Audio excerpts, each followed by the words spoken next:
கர்நாடக மாநிலத்தில் ஏற்பட்ட கலவரத்தில் 45ற்கும் மேற்பட்ட தமிழக லாரிகள் தீ வைத்து எரிக்கப்பட்டுள்ளன. இதில் 200 கோடி ரூபாய் இழப்பீடு ஏற்பட்டுள்ளது. இந்த சம்பவத்தை கண்டித்து தமிழக எல்லையான ஹொசூரில் லாரி உரிமையாளர்கள் நாளை ஆர்ப்பாட்டத்தில் ஈடுபட உள்ளதாக தமிழ்நாடு லாரி உரிமையாளர்கள் கூட்டமைப்பின் தலைவர் சுகுமார் தெரிவித்துள்ளார்.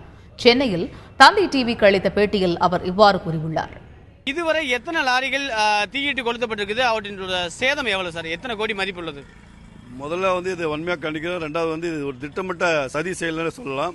அதாவது குறிப்பாக கர்நாடகா தமிழகத்திலிருந்து தினசரி பெங்களூர் மாவட்டத்துக்கு மட்டும் சுமார் 5,000 லாரிகள் இயக்கப்படுகிறது. கர்நாடகா மாநிலத்தை கடந்து செல்வதற்காக தினசரி 15,000 லாரிகள் இயக்கப்படும் ஒரு மாநிலமாகும். குறிப்பாக இந்தியாவுக்கு போக்குவரத்துக்கு ஒரு முக்கிய மாநிலமாக கர்நாடகத்தில் நேற்று நடந்த சம்பவம் மிக வேதனைக்குரியது. சார், அடுத்த கட்டமாக லாரி உரிமையாளர்கள் என்ன செய்ய போறீங்க? இதுக்கு எதிர்ப்பு தெரிவித்து ஏதாவது ஆர்ப்பாட்டம் நடத்துவதற்கு திட்டம் உண்டா? உண்மையிலேயே இந்த சம்பவத்தை வலியுறுத்தி தமிழக முதல்வர் கவனத்துக்கு எடுத்து சொல்லவும், தமிழக முதல்வர் உடனடியாக போக்குவரத்து அமைச்சரின் தலைமையில் ஒரு குழு அமைத்து கர்நாடகாவில் உண்மை நிலையை அறிய வேண்டும். நேற்று நடைபெற்ற இந்த 100 வாகனங்கள் கொடுக்கப்பட்டதுக்கு உடனடியாக நஷ்டஈடாக மாநில அரசு வழங்க வேண்டும்.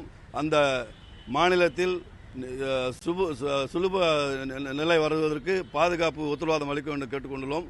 இதை முதலமைச்சர் கவனத்திற்கு சொல்வாக நாளை தமிழகத்தை சார்ந்த அனைத்து லாரி உரிமையாளர்களும் ஓட்டுநர்களும் டிரான்ஸ்போர்ட் ஏஜென்ட்டும் அனைவரும் அங்கு முதற்கட்டமாக ஒரு கண்டன ஆர்ப்பாட்டத்தை எதிர்ப்பு போராட்டத்தை நடத்த உள்ளோம்.